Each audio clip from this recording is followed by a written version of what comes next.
And hello, Hearts of Oak. Thanks so much for joining us on another news review. And it's wonderful to have Viva Frei back with us once again. Viva, thanks so much for your time. Thank you. It's a lot to talk about. Always a lot to talk about. And because I see you had Sean Farash on your show yesterday. I haven't watched it, but he is so good. It's amazing.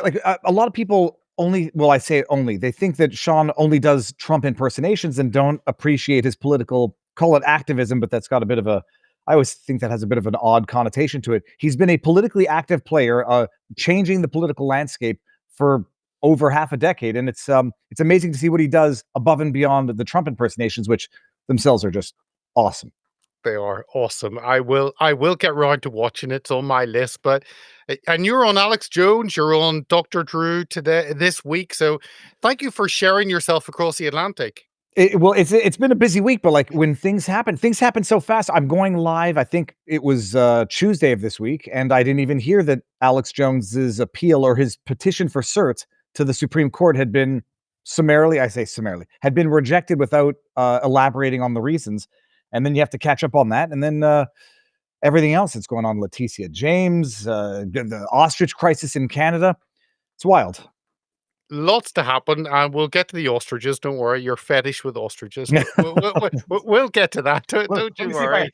these are not ostrich feathers. I think these are turkey feathers. These were a gift from a community member, but I enjoy. Look, ostrich meat is delicious, and ostrich eggs are delicious. But killing animals for the sake of killing animals and government tyranny for the sake of government tyranny make Viva go angry. But yeah, It's a strange story and one that you've highlighted and Rebel have jumped in on. We'll get all to that. But first to the story that you have pinned, which is this story. Let me bring it up in Virginia.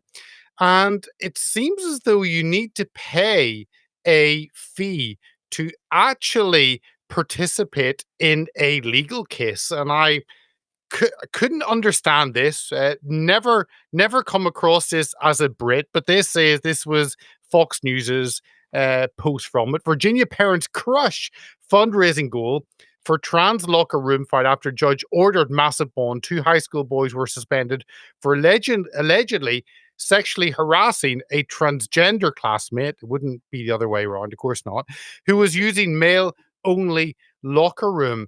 Um, and they had to raise $125,000 to participate in the case. Explain to, of course, we all think, well, Virginia's got a Republican governor, it must be good. it, What's gone wrong? Explain this. well, so they call it a fundraiser goal, but basically, what like I practiced Quebec civil law, and we had similar things. When you take an injunction, when you try to get emergency relief, they make you post. They call it a bond in some jurisdictions, or they'll call it an amount to ensure that if you lose on the merits, that potential legal fees and potential court costs are covered. And so, it makes sense if you try to get an injunction to enjoin someone from publishing a book or, opening a restaurant, and you lose. Well, they've incurred legal fees. They might have incurred damages, and they want to make sure that people aren't abusing of these not exceptional judicial remedies, but time sensitive ones. And so they make people post bonds to ensure that they can cover court costs and legal fees. Okay, fine. We're in a case where it's the government that's the defendant. They've got, they're not going to have that their insurance is already identified as being covering this. Also, it's the government. And also, there are exceptions when it's matters of public interest where they don't want to make it so that citizens or people who have a legitimate interest in matters of public interest are financially precluded from participating in justice.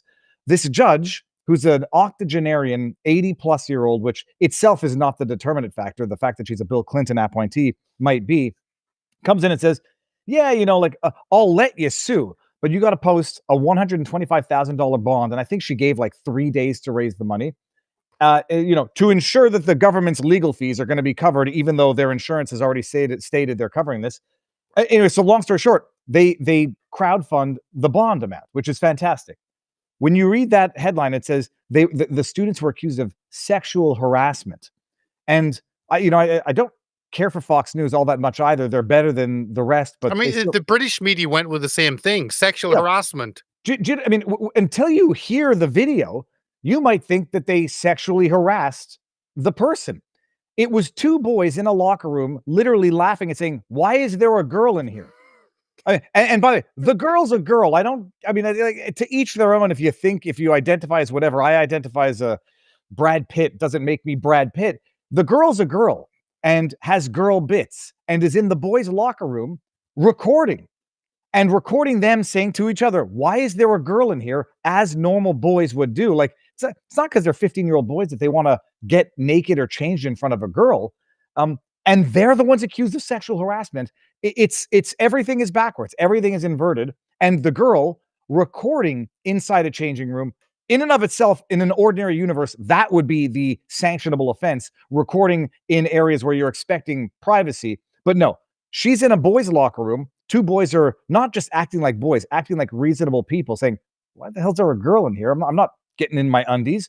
And they get suspended, accused of sexual harassment, and their parents have to raise 125,000 US so that they can actually avail themselves of their legal rights.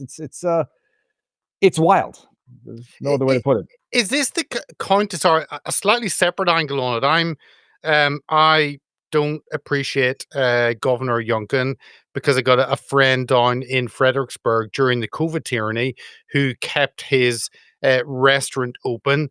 And Youngkin basically told him he was shut down. He had troops arrive at his restaurant, and Youngkin told him, "Don't worry, when I get in, I will repeal all those." And Youngkin never did any of it. And so I've got an issue with Virginia, which is weird. It's on the knife edge, back and forward between red and blue. And this surely should be a win-win for any Republican governor. And I don't know. I mean, I don't know if you've seen anything he said or if this is purely at the county level. I haven't heard any public statements of import, but like I say, I only found out about this earlier this week, so there's just too much stuff to keep track of. I don't know that anybody said anything meaningful about this, but it's par for the course. Virginia, it's purple, and it goes back and forth. And right now, it doesn't even look like a close race between Spanberger and oh geez, what's her name? It has a W Hamburger in is it. awful. Yes, No, I know but the Republican candidate I who know. I don't know. Winsome.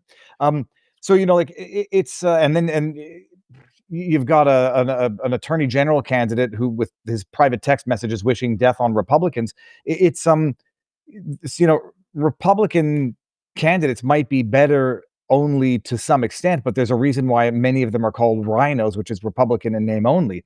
So you can't even bank on the fact that it's a Republican governor in a quasi-Republican state to impose some sort of logic here. This is at the school level, and the school boards, even in bright red districts, are activist entities. I mean, I'm up in Florida. We don't have quite as serious a problem, but I go to the schools. I see what goes on there, and they're quite clearly on the left end of things, and some are on the far left end of it. So you got another school where they're catering to this trans ideology, using children as the political pawns to wage this war, and then unleashing the full force of the you know school justice system to punish these kids who had to go and get something of an injunction so that their suspension wouldn't be imposed on them, while they contest this decision by the school to subject these kids, as far as I'm concerned, to grooming activities. Hey, little boys, you'll get used to having girls in your locker room, and girls, you'll get used to having ding dongs walking around. If that ding dong thinks it's a she, I mean, it's crazy. You had Riley Gaines talking about what they went through at the collegiate level, and now you just see it trickling down to the high school level. It's even more obscene at that level. Well, there's a lot to watch on this, and it's certainly a big case. So let's keep our eyes peeled. But let's go on another legal case, something very different. That is John Bolton. I remember being in an event with John Bolton speaking. It was in Parliament like forever ago, and I remember him speaking back in the days where he seemed to be more sensible. And this is the BBC today. Bolton surrenders to face charges of sharing classified information. John Bolton, Donald Trump's former national security advisor, certainly former, has arrived at a federal court to surrender to authorities in charge of mishandling classified information. The 18 charges stem from allegations shared or retained sensitive materials. And I see you've gone to talk about this, about who he shared it with and his family and all of that. And the left try and say this is just Trump going after his enemies. But it does seem as though he was sharing classified information for a long time. And the expression is dead to rights because he is dead to rights. But that doesn't mean he's going to get convicted. The other guy there, Michael Sussman, the lawyer for the Clinton campaign, was dead to rights as well for lying to the FBI when he said, that he didn't, that he wasn't acting for and on behalf of Hillary Clinton or the DNC when he submitted that bogus Steele dossier to the FBI, and then turned around literally and billed the campaign for the meeting with the FBI and gets acquitted by a DC jury pool. We're going to get to Leticia James, dead to rights.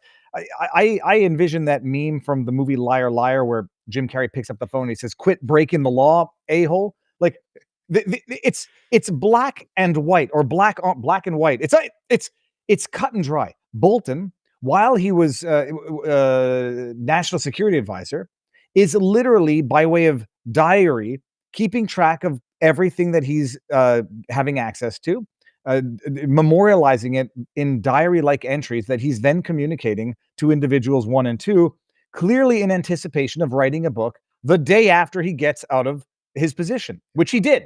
And we don't know who individuals 1 and 2 are, but the indictment says they're related. So even CBS today identified or said, it's likely his wife and daughter.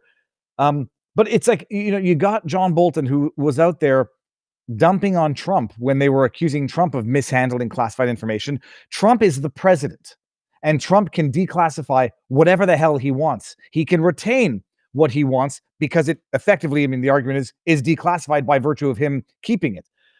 And he also has a specific law that allows him to retain specific documentation. John Bolton was none of that. And after he's out of office, or after he loses his position, his house is no longer SCIF approved. He's transmitting informations to individuals 1 and 2 through a non-approved AOL and another email account, which subsequently allegedly gets hacked by the Iranian, what is it, IRGC? The IRGC, but the Iranian regime.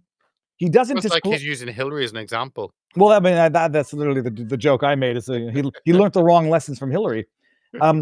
And when he publishes his book, the NSC review of it says, yeah, this contains way too much classified information. Get it out. Bottom line, whether or not he took it out of the final version of the book, he had been committing crimes every time he relayed classified information to individuals 1 and 2. It's black and white. His email gets hacked and he doesn't tell the authorities that he had sent classified information from those emails accounts. So you have basically, if it's true, the Iranian regime with highly classified information that this guy was sending to his wife and daughter ostensibly for the purposes of writing his stupid book so that he can make his $1 million after he gets out of office or loses his position. And it's there, it's allegations in an indictment, but it's based on documents. And so, if it's true, unless his defense is all of this is falsified, I never have that account, yada, yada, dead to rights. But he's in the District of Maryland, better than DC, but it just takes one activist jury member to say, we can't come to a unanimous finding of guilt, so the perp walks. Oh, exactly. And it's, the other one was Loudoun County, which obviously the boys in the classroom, and obviously that's up closer to DC. The closer you get to DC, the scarier it becomes, I guess. But yeah, but you bear in mind, if you're in districts, even if it's 50-50, you just need to have one member of that jury who says, I don't want to convict John Bolton because he was my ally when we were going after Trump for the very crimes that these guys were committing, even though Trump wasn't committing those crimes. But we'll see. It's comedic. It's just, I read through the indictment. It's comedic in its level of brazen stupidity, brazen corruption, and the immunity that they thought they had, that they would never face justice. Like, it's just I always say on the on my channel on Sunday night shows with Robert Barnes, you can be dumb and you can be a criminal, but you can't be a dumb criminal. And the dumb criminals are the ones that get caught. And it looks like Bolton really is dead to rights. I love the way when Trump was asked about it, and he said, "No, I haven't looked at the case. But Bolton, he's a bad man. Bad man. That was what he did." But let's go to another bad man that is in New York, and this is the election in New York where Mamdani seems to be leading the race, and God help New Yorkers. But here's a clip you'd put up from Fox News, him talking about, well, a socialist wanting more money. Surely not. Here's this short clip. So a lot of individuals in this city pay more than 50% of their income in taxes. When you talk about a fair share, how much more than, what is the fair share? What's the number? I've said that we should increase personal income taxes by 2%. Is fair? And my point is this: give up more than half of your income. That's if you're making $1 million in New York City or more than that, you can afford to pay 2% more. And the reasons you can afford to do so is because that money will be used to better your quality of life as well. Yeah. Because when I speak to the wealthiest New Yorkers, I hear concerns about the cleanliness of the city, the quality of life in the city, questions of public safety. This money is the money that will be used to deliver on those things so that we can ensure that we have a return on investment for all of the money that we are raising and spending right here. So we're going to fix it by giving him more money. No, but it's like they're complaining. They're complaining about shit on the streets, crime on the streets, and they're already paying 50%. Yeah. I'm sorry. What the hell are you doing with the money that you got already? But what I love, and people don't really appreciate this, what you just saw was just a smarmier, smoother version of gang, like mafia extortion. If you don't pay more, you're gonna be a victim of crime. Wink, wink, nudge, nudge. I mean, this is basically ideological political terrorism. Pay more, even though what you've already paid has led to the problems that we have right now. But if you pay more, then we'll really fix them. And if you don't pay more, then you're really going to feel it. There will be an exodus if this guy is elected, and you will have. How long did it take Venezuela to go from what it was to what it is? It doesn't take long. And, the expression is it happens very slowly, then all at once. It'll happen all at once when the people who pay for these city services up and leave, the way many of them have already been doing. And good luck trying to squeeze, blood from a turnip. You're not going to have, you're going to lose what you already have, and you're already squandering what you already have. But that was a very veiled threat as far as I'm concerned, where it's like, you're going to pay up a little more or it really will get bad for you. But you'll pay up and you'll be happy because then it's going to ensure your quality of life. It's the inverse is exactly what he means. Pay up or we'll make it bad for you. And the other flip side is, and to me, I see this as the people talk about the red-green axis, the red being on the left, socialism, communism, and the red-green axis, and the green being Islam, and this is him mocking Kumu. Let's watch this. Mr. Mamdani, you want to respond? It took Andrew Cuomo being beaten by a Muslim candidate in the Democratic primary for him to set foot in a mosque. He had more than 10 years, and he couldn't name a single mosque at the last debate we had that he visited. And what Muslims want in this city is what every community wants and deserves. They want equality, and they want respect. And it took me to get you to even see those Muslims as part of this city. And that, frankly, is something that is shameful and is why so many New Yorkers have lost faith in this politics. Yeah. Let's put up, I just want to put up the post that you put up beneath that, which I think really explains anyone's concern on this. Where is it? Here is... Here it is. So, yeah, Muslims want equality. Can you name me one right that's been denied to Muslims?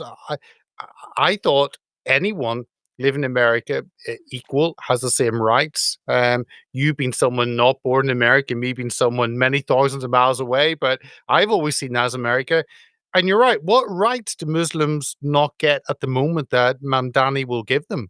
It's the worst type of political pandering. It's like oppression Olympics. I don't know who coined that. I think it might be Gad Sad, but it's the idea that you're trying to manufacture victimhood when there is no such victimhood. And not just that, other people block the streets for whatever the reason and they face charges.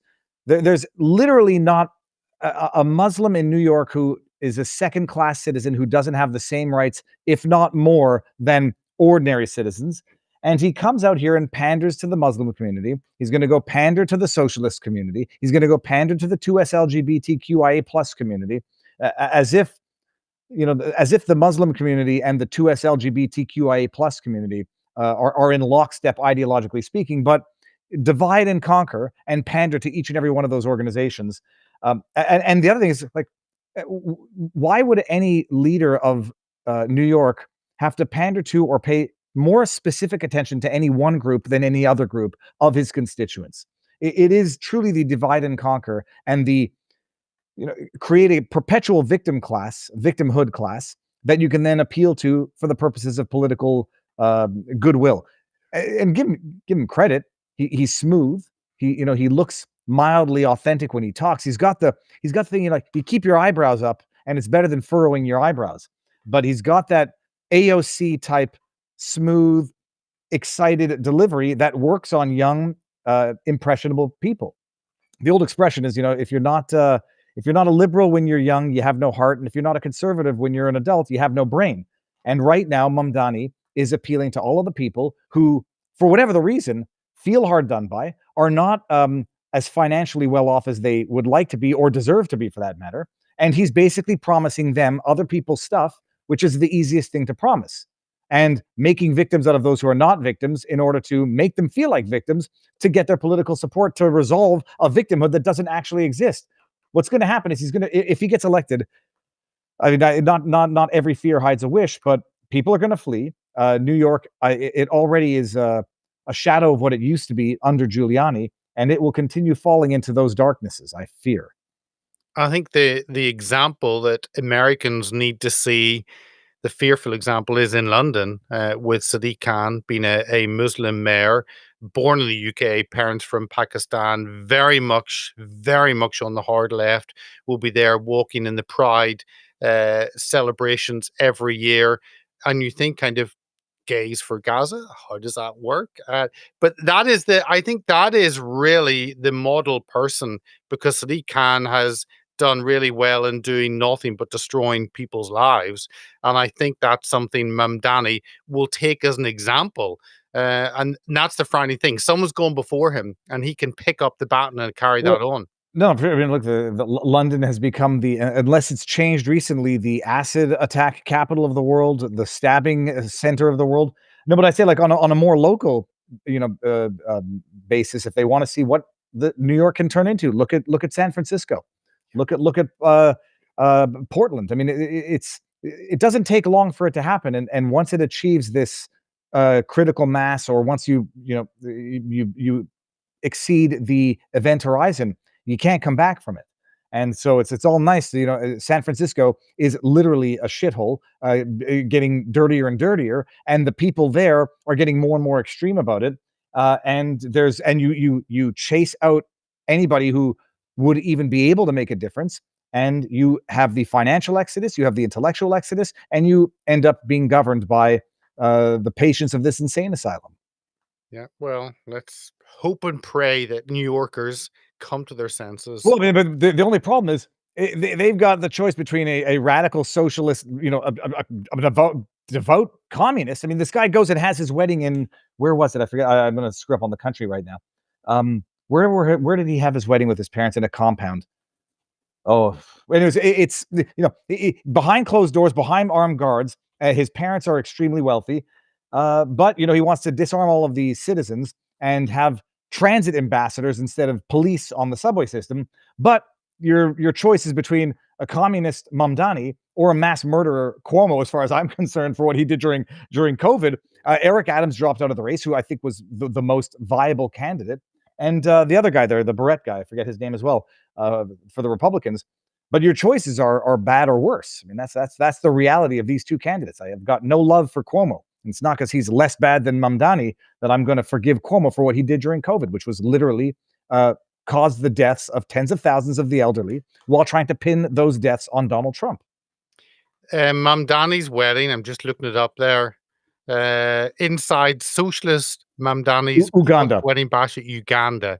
Not the greatest bastion of freedom, but hey, maybe. No, but crime-ridden places, but they've got their armed guards, they've got their compounds, they've got their money. Champagne socialists is what they are. Champagne socialists versus, in my humble opinion, Cuomo, the mass murderer, who immunized old person residents, CEOs, and executives before he forced those old person homes to take in COVID-positive patients, resulting in the deaths of 10 plus. I haven't forgotten Cuomo.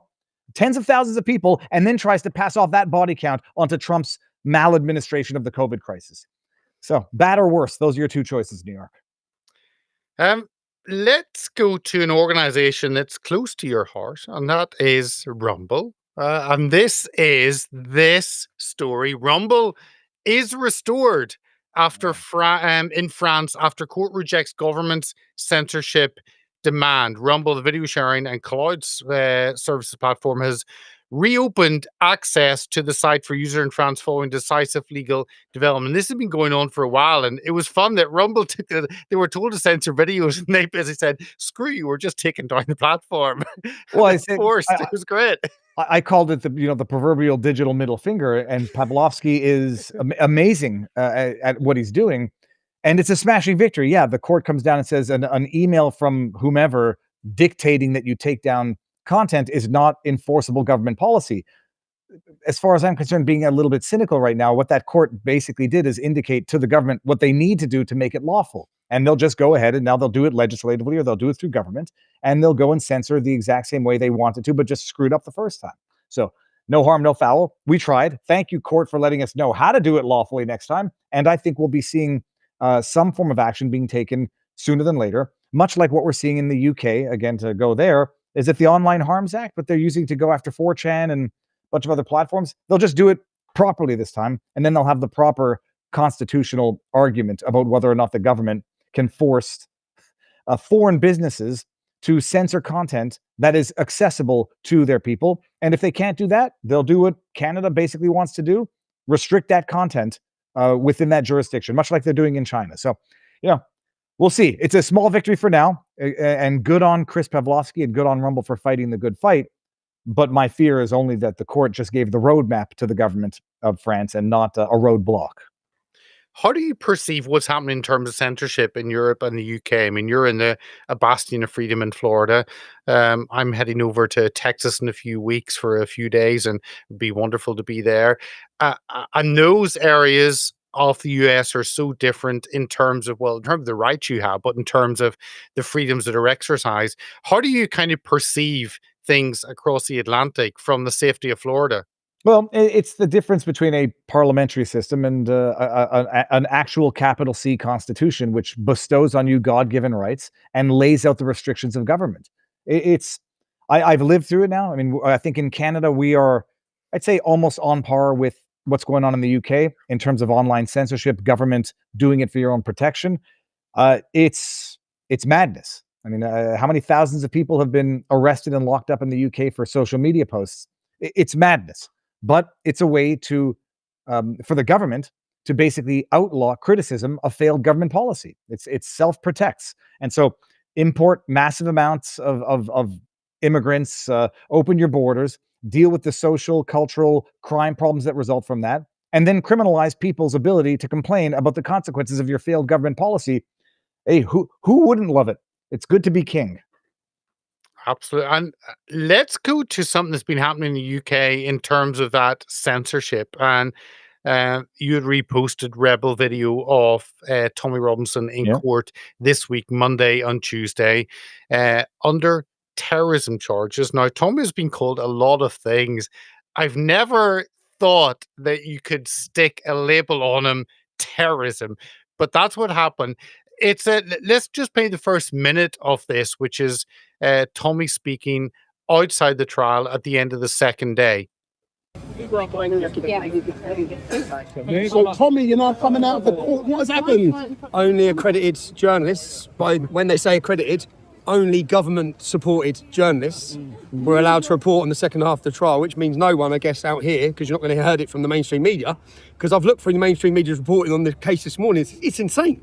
It's fucking insane. You're lying. All the unlawful stuff they've done, all the illegal stuff they've done, and not one part of it has been reported on. It's mad, which is the need for people like Ezra and other people who have flown over from Canada to come and report on this. Unfortunately, he's been gagged today from when we went back in. No one else other than the government controlled, which what is that? That's communism, no? Only government controlled media are allowed to report on what's going on inside the courtroom.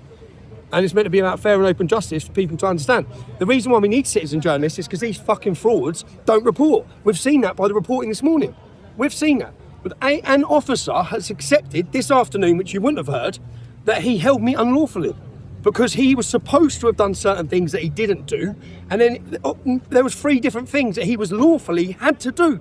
that he didn't do in order to detain me under Terrorism Act. It's not like we're stopping you for a quick check in your car. We're nicking you for terrorism. We're using terrorism legislation. It's crazy. I love Tommy I could Robinson. listen to Tommy all day, and I've known him for 18 years. I sadly could not be there on Monday and Tuesday, and I saw Ezra live, as Ezra does, flies in, lives tweet, flies back, Yeah, flies in. I don't know how he does it. Like I hate traveling, and Ezra, and Rebel, they don't live on the road, but they get there when they need to.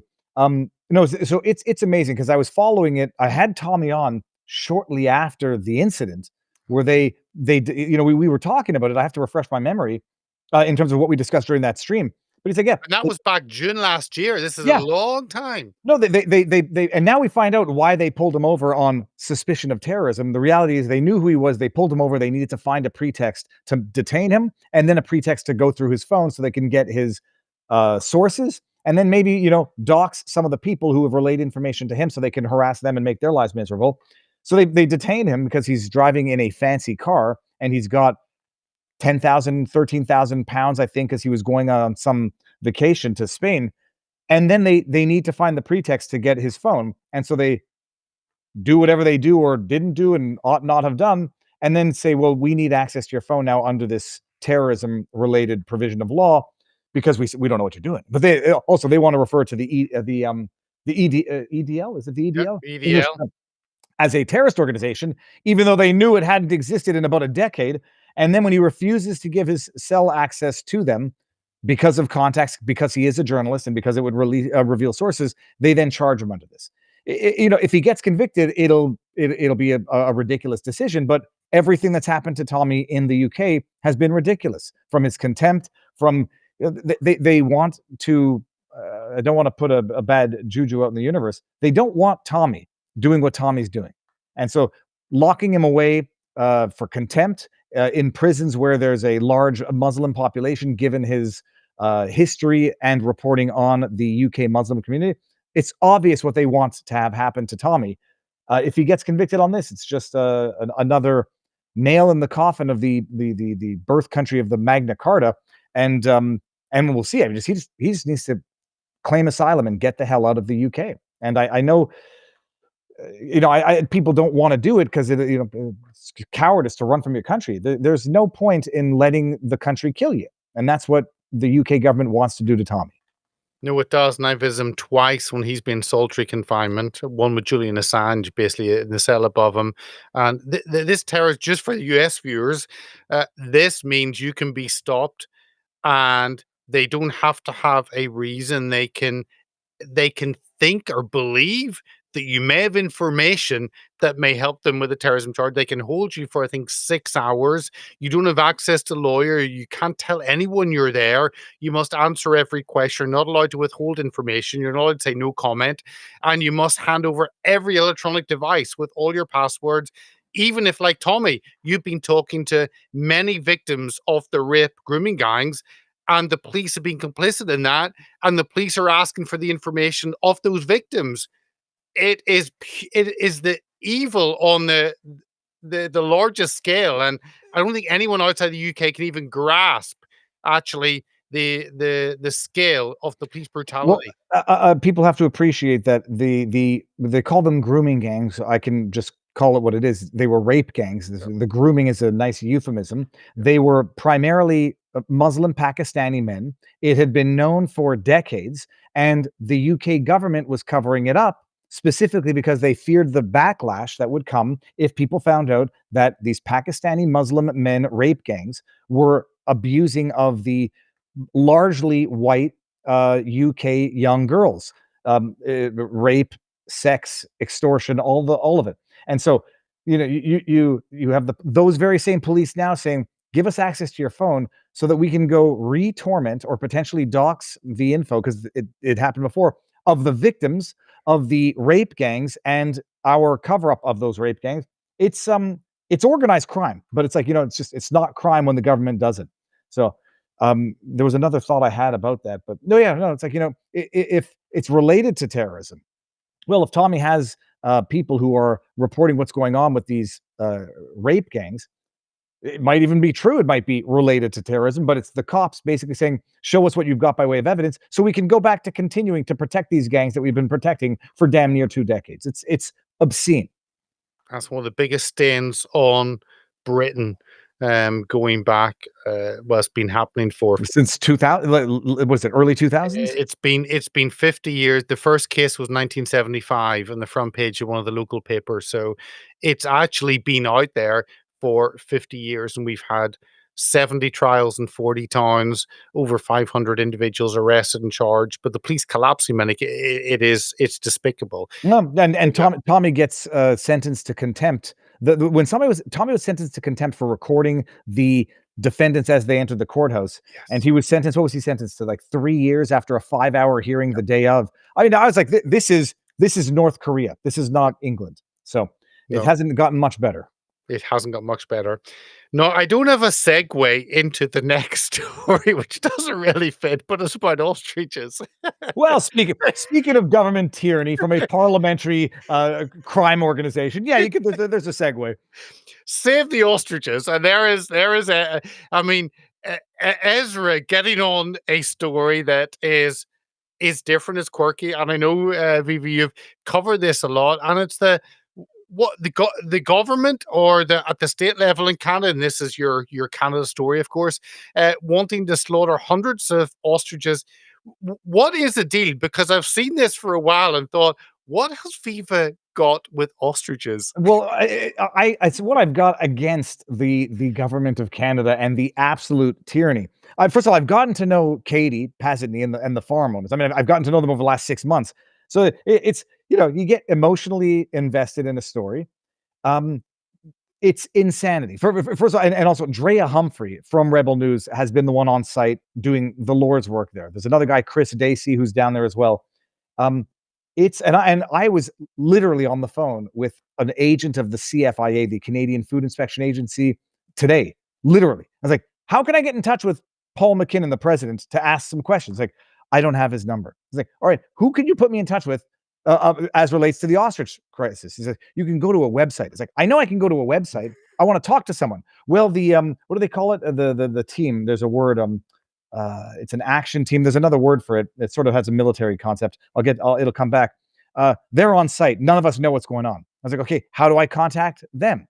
Oh, you can't. I was like, so basically there's an autonomous entity from the government that is on site with these ostriches, and nobody can contact them, and they are accountable to nobody. But for those of you who don't know what's going on, there's an ostrich farm in a place called Edgewood, British Columbia. And it's been there for decades. The ostriches, some of them are 35 years old. It's been in the family for 35 plus years. It was, I think, open to the public before COVID. COVID happens, it gets shut down. And then however it happens, they join up with a Japanese researcher looking at antibodies for the avian flu, potential antibodies. The flock got infected allegedly with the H5N1 avian flu in December of last year. 67 birds died. The rest either survived or I didn't get infected. I think they survived. And the CFIA comes in. It's the Canadian Food Inspection Agency. These ostriches are not for food, but they're in control of enforcing globalist agreements called the World Organization of Animal Health, with which they have an agreement that says if there's any avian flu outbreak, you go and kill all of them, period. And this is how you're going to maintain trade with I don't know, the world.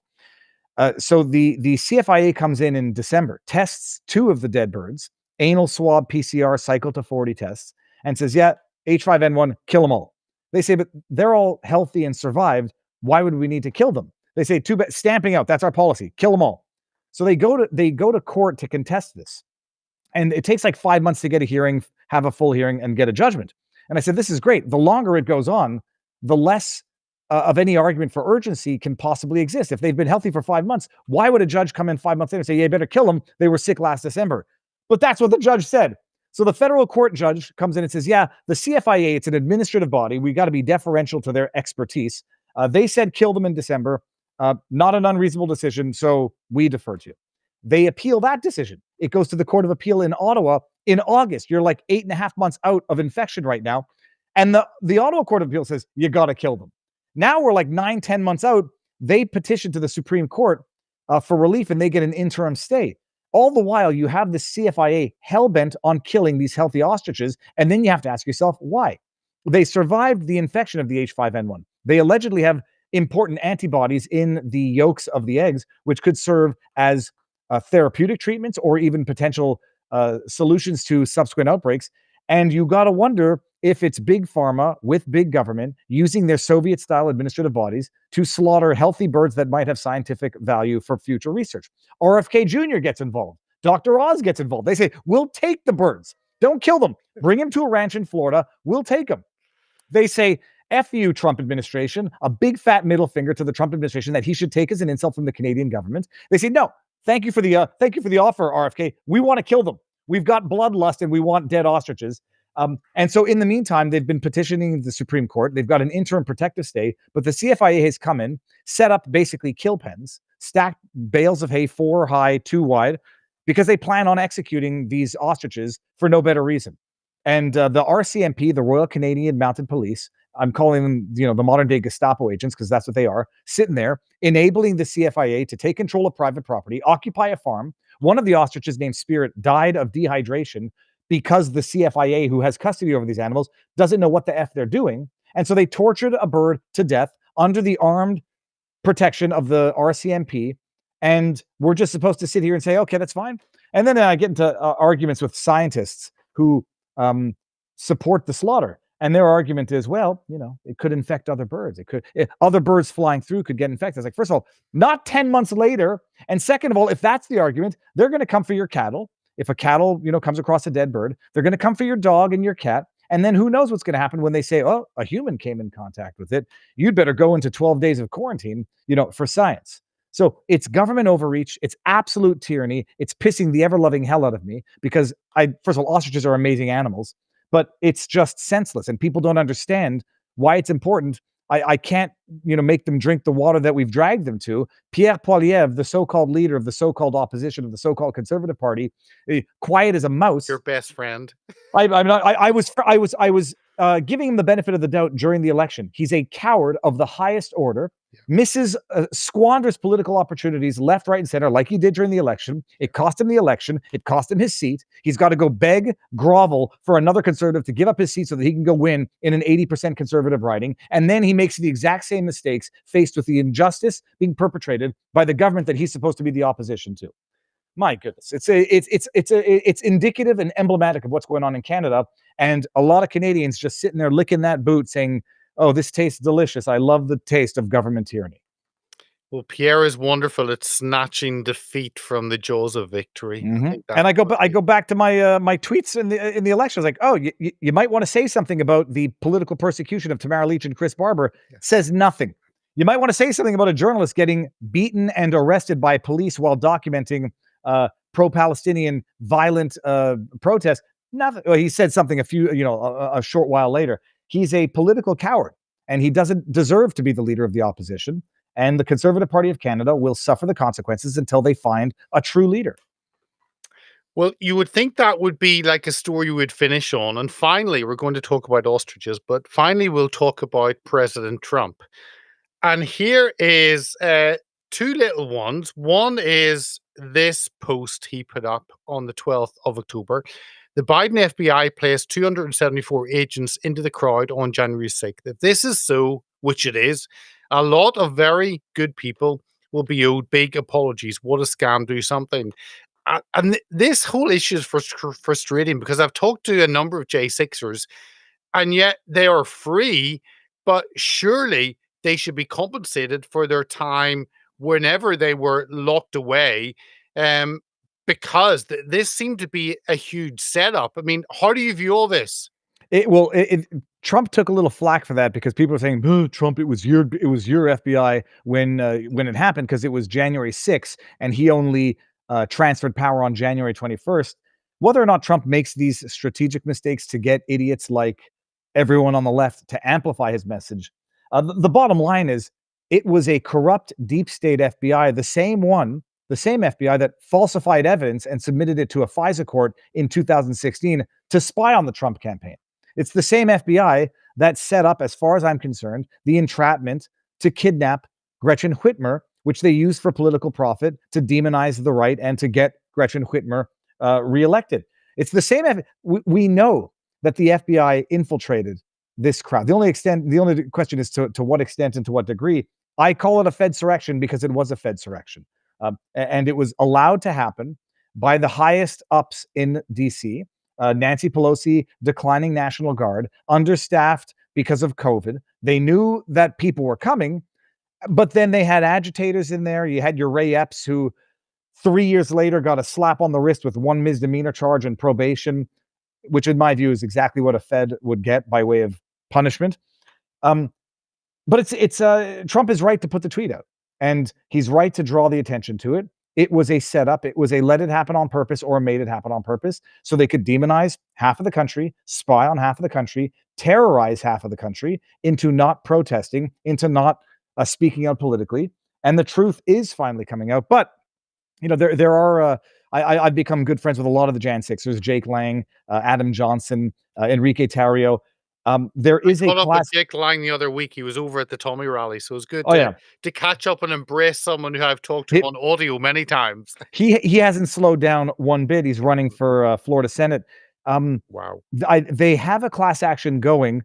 I wouldn't hold my breath. I mean, the argument is going to be some of them broke the law and whatever, but some of them broke the law. Unequal application of the law and torture, as far as I'm concerned, should be compensatable injuries from a weaponized department. But the whole issue is the FBI and the rank and file are anti-Trump. But there's a large portion that are anti-Trump zealots, and there's zero question that Yogananda Pittman, who was I think she was the chief of police. I forget her title exactly. You got the Mayor Bowser and Nancy Pelosi. They let this happen. We still haven't found out about the January 6th pipe bombers, which we all think was also an inside job to facilitate this manufactured narrative of an insurrection. Trump is right. It was a Fedsurrection. People need to be held to account, and people need to be compensated for the unjust treatment they got, which was pretty much all of the Jan Sixers, even those who committed violence. When cops start opening fire with pepper spray, rubber bullets, blowing holes in protesters' cheeks after letting some of them in and then throwing the full weight of the law at them, their compensation is in order. Well, thank God this is on Pam Bondi's desk, so I'm sure she will deal with it whenever it could be arsed. I've been critical of her where I think it's warranted, and there's a lot of it. I've been, I give her credit where I think some credit is due, but yeah, good. James Comey got indicted. 2 measly charges, better than nothing. Bolton charged, Leticia James, good. My feeling is that is despite Pam Bondi and not because of Pam Bondi. She, after the Epstein Bindergate and after pursuing the Roger Ver persecution, he just got a deferred prosecution agreement. She's been subpar, to put it politely, and someone else would have been better in her position, like Matt Gaetz. I couldn't have put it better. Let's just end just 2 minutes on this, and this is President Trump's success in the Middle East, and whatever you may think of the agreement, which doesn't have a lot of information. It has put a pause, a stop on the killing. It has released the living hostages to Israel. The dead ones are in the process. And Israel have done a huge destructive battle against Hamas. This is the front of the Jerusalem Post. God bless the peacemakers. I could have put up Netanyahu's President Trump with a Nobel Prize medal.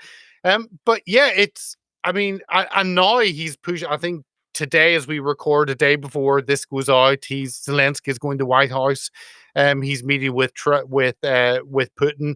And it seems though this has given Trump renewed energy to actually, I'm going to solve any crisis. But yeah, something that's been going on for 2 years, and Trump gets in, he says he will sort it, and he has. Well, I mean, he has. Some will say after all of the damage has been done, but it's not his fault anyhow. He wasn't president when it occurred, and there's only so much you can do.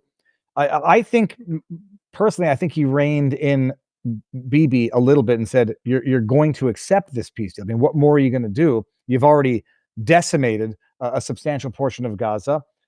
What more are you going to, what more do you want other than, all total decimation? And I think he said, you embarrassed me with Iran. in terms of those strikes, which brought us in, and we got out relatively quickly. But I mean, look, bottom line, he's the best president of my lifetime, hands down, without a question. Some will say, well, that's not a very high bar. You got George Bush, Obama, Clinton. Who was the other one after? You got, but it's something that even some Democrats had to give Trump credit for. Others try to put, oh, but Biden got more hostages out. Yeah, well, he also had more hostages die while they didn't come out, American citizens, because he's a feckless, useless tool of a president, and every adverse interest across the country, across the world knew that. You got to give Trump credit for this. Nobel Peace Prizes are not worth, the paper that they're written on. I don't think that's what he's after. But I do think he reined in Netanyahu to some extent to say, you're going to accept this. This is whether or not the military strategy is going the way you wanted it. Public opinion is not, and we're not getting dragged into another war. You said you wanted to decimate Hamas. You've done that and some, and we're going to get back these hostages who have been tortured for 2 years. It's the whole thing is a flipping disaster. So it's good that he was able to do this for the time being. I've never held my breath on ceasefires in the Middle East. I'm old enough to have lived through a couple of intifadas, and but I do think this one has a stronger chance of holding, primarily because I think Netanyahu has lost the political goodwill that he had to continue going with this. And now maybe they can start focusing on the internal corruption and political strife in Israel that arguably, but not arguably, let or facilitated October 7 to happen in the first place, where if you had some political stability and you had your reservists in their positions as reservists, and you weren't distracted with political controversy, you might have been protecting your borders a little bit better than you were on October 6th. So we'll see what happens. But yes, obviously, Trump deserves the credit. He will not get it from some, but he's gotten it from some surprising players. Yes, and the threat to send tomahawks to Ukraine pulls Zelensky and Putin to the negotiating table in good Trump fashion. But Viva, really appreciate your time. Thank you so much for giving us your thoughts on all of those stories. Well, thank you. It's actually good. You've gone through my weekly Twitter feed, and I feel like I didn't realize how much I had covered this week. It's been a busy week. It's been a busy week, but really appreciate your time. Thank you.